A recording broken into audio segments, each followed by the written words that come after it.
మీకు వీడియో గురించి చెప్పాలా? లేకపోతే నేను చెప్పాలనుకున్నది చెప్పాలా? నాకైతే అర్థం కావట్లేదు. ఇది 2 కొంచెం మిక్స్ చేసి చెప్తాను. ఈ వీడియోలో చూపిస్తున్న విధంగా స్నాక్స్ తీసేసుకున్నాను. ఈ స్నాక్స్ తీసుకున్నాక నాకైతే మా స్కూల్ డేసే గుర్తొచ్చినియి. ఇవన్నీ చూసిన తర్వాత ఇవన్నీ కూడా ₹1 దొరికే ఐటెమ్సే నా స్కూల్ డేస్‌లో ఉన్నప్పుడు. ఇప్పుడొచ్చేసి కేక్స్, బిస్కెట్స్ అంటే ఈచ్ వన్ ₹5 పడుతుందనుకోండి. అది వేరే విషయం. ఇంక సాల్ట్ బిస్కెట్స్ అయితే చాలా రేర్‌గా కనిపిస్తున్నాయి.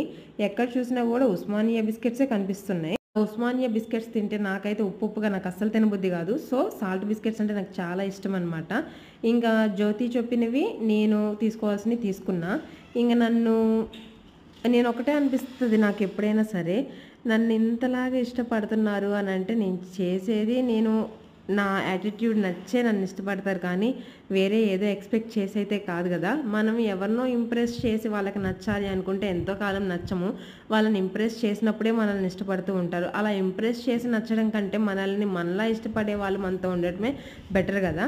సో, నాకైతే ఒక క్లారిటీ వచ్చేసింది. నన్నులా ఇష్టపడే వాళ్ళతో మాత్రమే నేనుంటాను అని చెప్పేసి.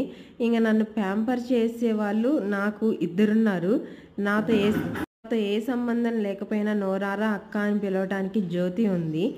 నన్ను ప్యాంపర్ చేయటానికి నా బెస్ట్ ఫ్రెండ్ అనమాట. నిజంగా మా ఇద్దరి మధ్య ఇంత బాండింగ్ ఉంది అని నేను ఏ రోజు అనుకోలేదు. బెస్ట్ ఫ్రెండ్ అంటే నాకు మాత్రమే బెస్ట్ ఫ్రెండ్ అని అనుకున్నా. కానీ తనకు కూడా నేను ఇంత క్లోజ్ అయిపోయి, ఇంత ఎఫెక్షన్ ఉంటది అనుకోలేదనమాట. ఎందుకు అనంటే నాకు మా ఫ్రెండ్‌కి మధ్య 14 ఇయర్స్ డిస్టెన్స్ ఉంది. 10థ్ అయిపోయిన తర్వాత మేము ఎగ్జాక్ట్‌గా ఒక హాఫ్ అన్ అవర్ కూడా నేను తనతో మాట్లాడి స్పెండ్ చేసిన టైం అనేది లేదు. ఇంకా 1 ఆర్ 2 టైమ్స్ అయితే తనే నన్ను కలవటానికొచ్చింది. నేనెప్పుడు కలవటానికి వెళ్ళలేదు. మ్యారేజ్ అయిపోయిన తర్వాత. ఇంక డెలివరీకి ఉన్నప్పుడు ఒకసారి, మ్యారేజ్ అయిన తర్వాత ఒకసారి నన్ను కలవటానికొచ్చింది. అప్పుడు కూడా పెద్దగా టైం స్పెండ్ చేయలేదు. కానీ ఈరోజు కూడా అంతే అనుకున్నా. వచ్చి అలా కనిపించి ఒక హాఫ్ అన్ అవర్ స్పెండ్ చేసి వెళ్ళిపోతుందేమో కానీ ఈరోజు మాత్రం నాతో ఆఫ్టర్‌నూన్ 2:30 దగ్గర నుంచి నేను రిటర్న్ అయ్యేంత వరకు నాతోనే ఉంది. I am feel very happy.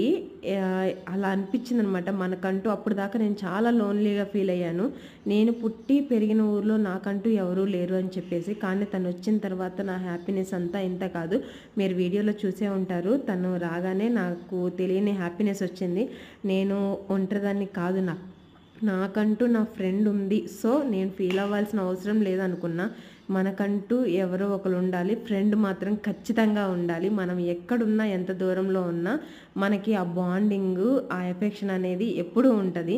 దగ్గరగానే ఉంటేనే ప్రేమలు కాదు, దూరంగా ఉన్నా కూడా ప్రేమలు ఉంటాయి. కొంతమందికి అవి అర్థం కావు.